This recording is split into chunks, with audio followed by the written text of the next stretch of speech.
писмо! Мамо, рекламирам всичко, каквото ви е дома, някой брат да ме съжали, да някой лев. Снимай докато можеш, че като останеш на улицата, телефона няма да има къде да си зареждаш. О, в ужас, какво ще правя? Мизерия, мизерия! Апартамент са уредени и са опасна и директори. Топ локация, много години място. Защо не така? Ами...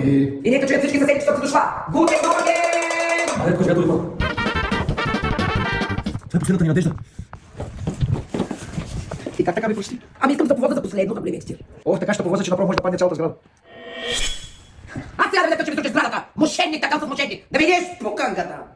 Хора, отвлякохме младият Ираджия и го завързахме с най-здравите черпогашници. Свежест, издържат във всякакви ситуации. Поръчай сега!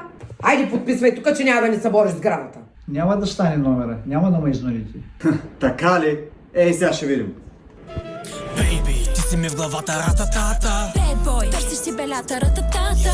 Искаш да съм твоята секси лейди. Oh yes, come on baby. Baby, ти си ми в главата рататата. От 8 часа я слуша тази песен. Боже, боже, каква е тая музика, бе? Тя ушите му ще кърмяса. Никой не може да издържи на това. 100% вече ще се предаде. Oh yes, come on baby. Бейби, ти си ми в главата, рататата. Мале, той е луд, нищо ни не помага.